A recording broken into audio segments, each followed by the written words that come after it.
gradient intercept form is simply writing out y equals m, where m is our gradient, times x plus c, or you could put plus b, but I tend to see plus c a lot more. And that c is the y-intercept, the point where the line crosses the y line.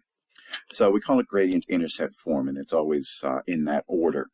If it's not, we can rearrange it to put it into that order, but that's what it means. And this will make a straight line.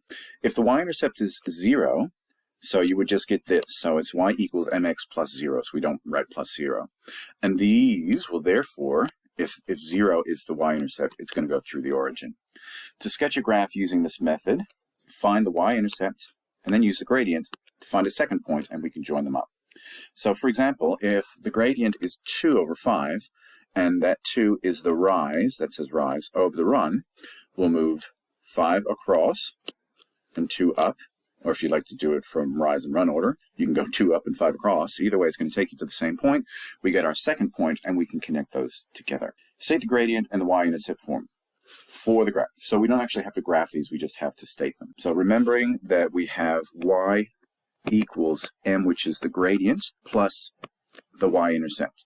So we can see pretty clearly if I rewrite this, that this here, the coefficient of x, is actually the gradient itself.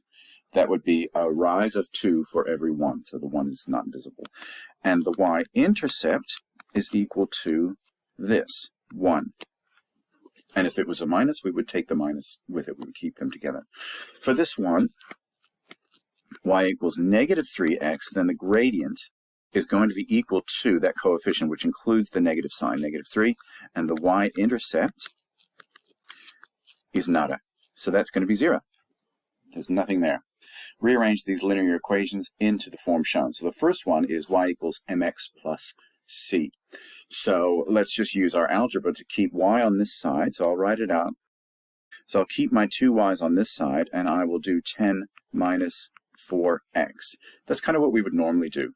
But if we have a closer look here, the order is that the x comes first. So let me rewrite it. And you know what I did? I subtracted 4x from both sides. So really, I'm subtracting 4x from both sides. Then I carry the sign with it, negative 4x plus 10. Now that puts us into the right order. We can do that at the end, but this is probably a smarter way to go. What am I going to do here to get to 1y when I've got 2? I'm going to divide by 2. And if I'm going to divide this whole lot by 2, then I'm going to get negative 4x divided by 2. It's still going to be negative. Negative 2x plus 10 divided by 2, which is 5.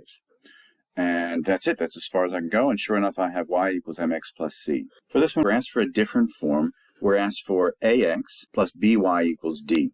And we just assume that a and b and d are going to be some numbers that we will find or would be put in here in our equation, y equals 4x minus 7. In this form, we want to have the x on the other side. So let's take, what are we going to do? Y minus, we'll do it that way, 4x's equals negative 7. All right.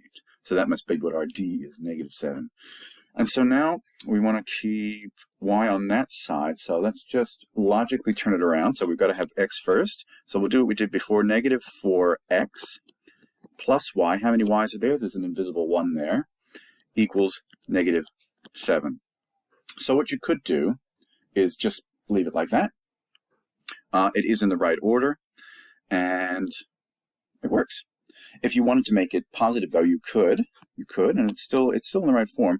Divide both sides by negative 1. That's how you can turn sides that are both negative into positive. So dividing this by negative 1 gives me 4x, and that becomes minus y, because remember there's a 1 there, and negative 7 becomes 7. So both of these are oakley dokley. Now we want to find the value of the gradient and the y-intercept for these relations, and we want to sketch their graphs.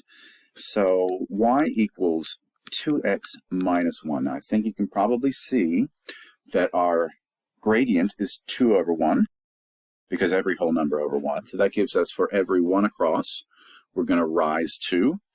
And our y-intercept is going to equal to carrying that with us, -1. So we cross the line at -1. So that's one of our points. That's where we cross the y line. And now we need to work out another point so that we can put them together. So we said our gradient was 2.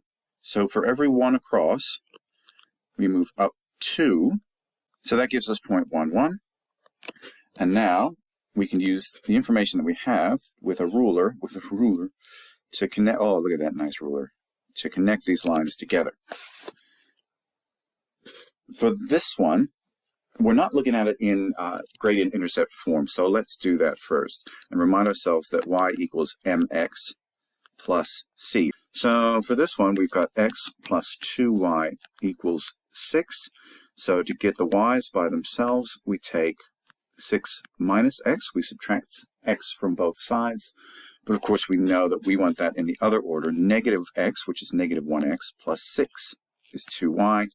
So we divide both sides by 2, and we're going to get negative x over 2 plus 6 is 3. We can say now that our y-intercept is that plus 3. But what's the gradient? Let me write it in a different way, and it'll be pretty obvious, I hope. So negative x over 2 is the same as writing negative 1x over 2. It's the same as writing negative 1 over 2 times x. So it helps me if I write that's still negative, and it's still the same thing, if I write negative 1/2 of x, which is the same as negative, same thing as saying negative x over 2. And now I know that my gradient is equal to negative 1/2. So the rise, it'll go down 1 for every 2 across. And where do we start? Our y-intercept is at 3. So for every 2 across, we go 1 down. For every 2 across, we go 1 down. For every 2 across, we go 1 down. There we go. And so we can see that there is what's going to form our line, and our x-intercept will be over there at 6. And so again, with our ruler, and there's a pretty good version of our line.